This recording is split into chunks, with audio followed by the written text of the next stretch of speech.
Good morning, good afternoon, good evening, guys. Kevin sir back from Personal Tutor, Standard 8th History Playlist आप लोग मेरे साथ देख रहे हैं. Chapter 4 है Tribals, Ticus and the Dream of Golden Age. Topic that we are going to do today is Forest Laws and their impact. इसके previous video में मैंने आपको बताया था ब्रिटिशर्स ने किस तरीके से शिफ्टिंग कल्टीवेशन करने वालों को थोड़ा सा रिझाया कि हाँ ठीक है चलो यार तुम लोग थोड़ा सा शिफ्टिंग कल्टीवेशन कर लो, लेकिन उसके पीछे कुछ पॉलिसीज थी. वो क्या पॉलिसीज थी? Let us understand. सबसे पहले हमको ये समझना है कि ये ट्राइबल ग्रुप की जो लाइफ थी ना वो किस चीज से जुड़ी रहती है. जाहिर सी बात है ट्राइबल्स हमेशा जंगलों से जुड़े रहते हैं, तो ट्राइबल ग्रुप की लाइफ जो रहती है it is connected to forests. तो फॉरेस्ट में अगर कुछ लॉ बदलेगा तो उसका इफेक्ट किस पे पड़ेगा? सीधे ट्राइबल ग्रुप्स पे. वही हुआ. ब्रिटिशर्स ने सडनली सारे फॉरेस्ट्स को स्टेट प्रॉपर्टी घोषित करा था. जितने जंगल हैं वो स्टेट प्रॉपर्टी है. क्यों? क्योंकि इन फॉरेस्ट को एक दर्जा दिया गया था रिजर्व फॉरेस्ट का. ये वो फॉरेस्ट होते थे जहां पर सिर्फ और सिर्फ ब्रिटिशर्स के ही अकॉर्डिंग जो भी टिम्बर होता है, जो भी कल्टीवेशन होता है वो उनके अकॉर्डिंग होगा. क्योंकि timber was a main source of sleepers. Sleeper मतलब जो रेलवे लाइन के नीचे जो लकड़ी के प्लैंक्स लगते थे ना, वो स्लीपर्स का मेन सोर्स तो टिम्बर होता है. टिम्बर कहाँ से आता? जंगलों से. तो रिजर्व फॉरेस्ट था. अब इन फॉरेस्ट एरियाज में लोगों को फ्रीली घूमने की इजाज़त नहीं थी. झूम कल्टीवेशन की इजाज़त नहीं थी. झूम कल्टीवेटर्स को थोड़ा सा एरिया दे दिया था. अब देखिए आप यहाँ पे ब्रिटिशर्स ने प्रीवियस वीडियो में मैंने बताया झूम कल्टीवेटर्स को थोड़ा सा लैंड एरिया दे दिया और कहा यहीं पे करो अपना. चलो हमने आपकी बात मान ली, लेकिन रिजर्व फॉरेस्ट एरिया घोषित कर दिया और उन रिजर्व फॉरेस्ट एरियाज में आप झूम कल्टीवेशन अलाउ ही नहीं कर रहे हो. मतलब उन लोगों को ले दे के एक छोटे से पैच में ही जीना है. मतलब आई रियली डोंट अंडरस्टैंड कि आप क्या करना चाह रहे थे. पैसिफाई कर रहे हो और रिजर्व फॉरेस्ट एरिया बना रहे हो. उस एरिया में जाना नहीं, वहाँ पे तो भैया हमारी कल्टीवेशन होती है, हमारा टिम्बर उगता है, हमारी पसंद का वुड उगता है. अब ये सब चीज़ें गड़बड़ हो रही थी.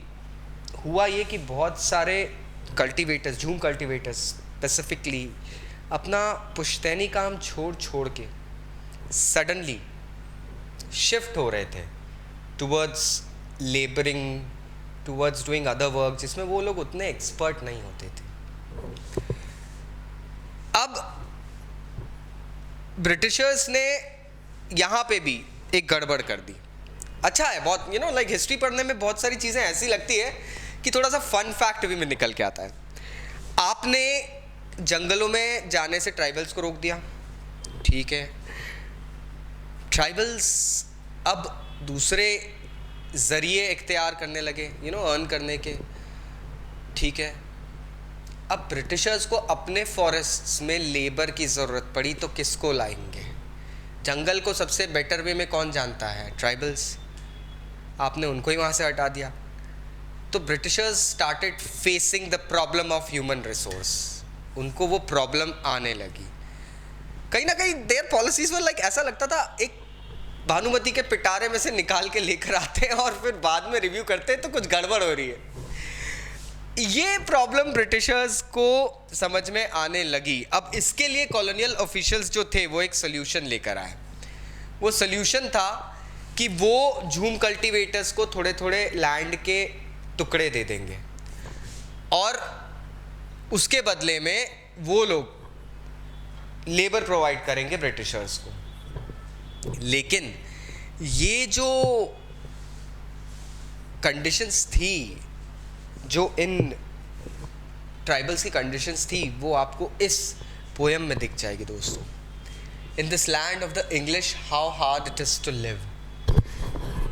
ये अंग्रेज़ों की ज़मीन, इस पे जीना कितना मुश्किल है या जीना कितना दुश्वार है.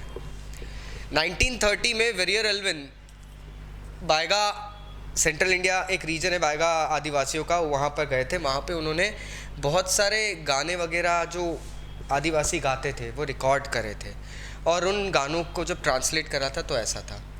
In this land of the English, how hard it is to live, how hard it is to live. In the village sits the landlord, गांव में जमींदार बैठा है. In the gate sits the kotwal, जंगल जाते समय गेट पे कोतवाल बैठा है. In the garden sits the patwari, administrative system वाला पटवारी, भैया आप गार्डन से भी कुछ कलेक्ट नहीं कर सकते हो, fruits and all. In the field sits the government, और खेतों को तो गवर्नमेंट ने हड़प ही लिया है. जंगल में जो झूम कल्टीवेशन करते हैं उनकी बात हो रही है दोस्तों. In this land of the English, how hard it is to live. To pay cattle tax, we have to sell cow. Cattle tax पे करने, आप ये सोचिए cattle tax भी था, लेकिन cattle tax पे करने के लिए आपको अपनी cattle बेचना पड़ती थी. To pay forest tax भी था, उस forest में रहने के लिए tax था. We have to sell buffalo. To pay land tax, we have to sell bullocks. ज़मीन बेचने के लिए तो हमको हमारे बैल बेचने पड़ जाएंगे ज़मीन का टैक्स देने के लिए.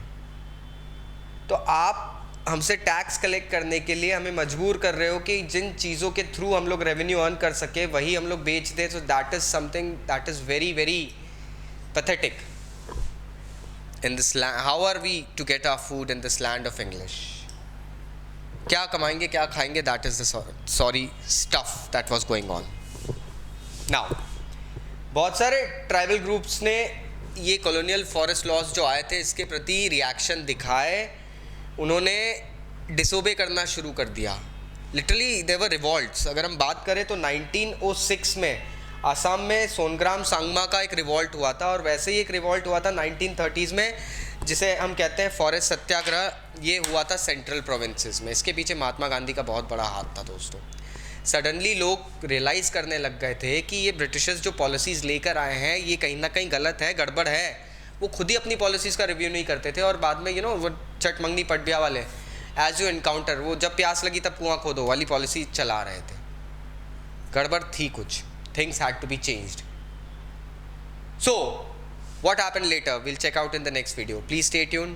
This is Kevin sir signing off. Thank you very much for attending this session guys. कुछ भी डाउट्स रहते हैं ना तो नीचे कमेंट बॉक्स से कमेंट करा करो. You have my number, you can text me. नए सेशंस चालू हो चुके हैं. I hope these videos are helping you.